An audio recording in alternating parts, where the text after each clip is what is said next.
My name's Libby. I'm going to be your nurse today. Can you tell me your name and date of birth?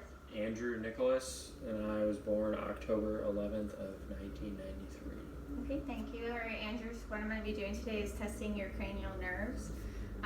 We're going to be testing cranial nerves 2 through 12. Cranial nerve 1 will not be tested today. So cranial nerve 2, we're testing your optic nerve, and it's testing your visual acuity. So first, I would have you do the Snellen chart, which we're not going to do today, but how I would do it is I would have you stand 20 feet away from the chart. I would have you choose which line you think you could read all the way through without missing. Failing it would mean you missed 3 or more letters.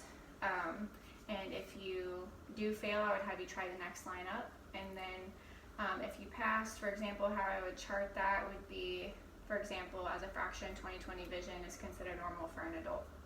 So now I just want you to tell me when you can see my fingers. Yep. Yep. Yep. Yep. Okay, perfect. Cranial nerve 2 is intact. So now we're moving on to cranial nerve 3, which is the ocular nerve, and we're going to be testing your extraocular movements of your eyes. So first I'm going to have you just look forward straight, and I want you to use your eyes to follow my pin light I have here.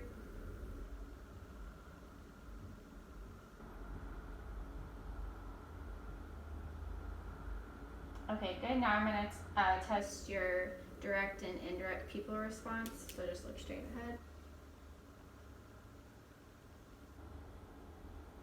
Good.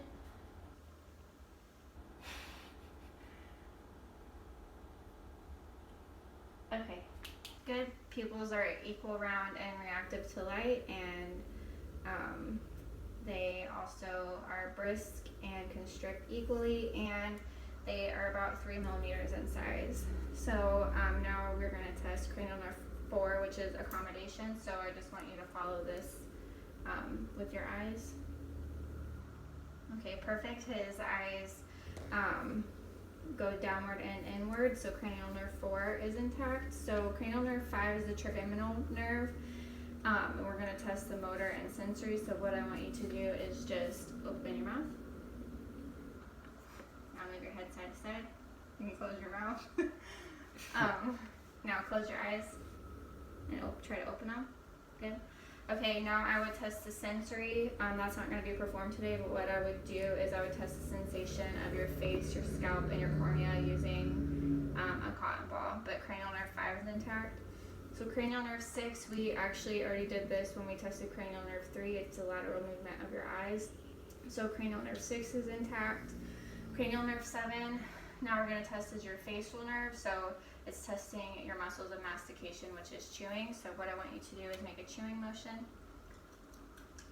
Good. Now say football. Football. I'm looking for the up and down movement of your lips. So now smile, frown. Good. Oh, and puff your cheeks up with air. Good deal.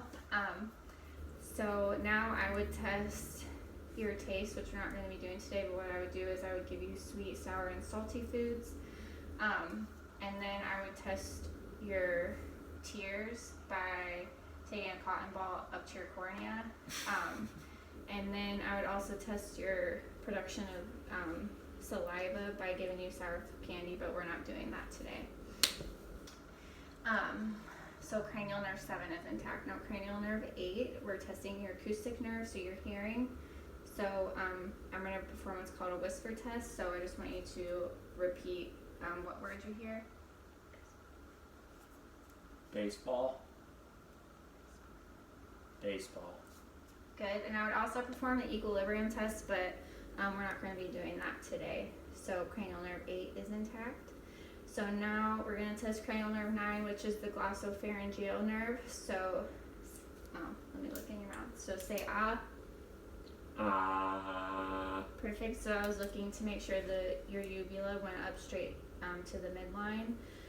And I would also test your gag reflex, but we're not going to be doing it today. But how I would do that is I would either use a gloved finger or stick something in the back of your throat to try to stimulate your gag reflex.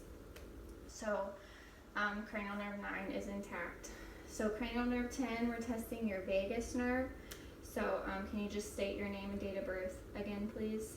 Andrew Nicholas, October 11th of 1993. Perfect. So cranial nerve 10 is intact because you have no hoarseness and your voice is clear. So cranial nerve 11. So I want you to move your head side to side. Now forward. Okay, good. Now your chin. Down against resistance, not back of your head. Good. Now shrug your shoulders. Good. So cranial nerve 11 is intact. So cranial nerve 12 wants you just to stick your tongue out. Good. Now move it side to side. Good. Cranial nerve 12 is intact because there's no deviation. And that is my cranial nerve assessment.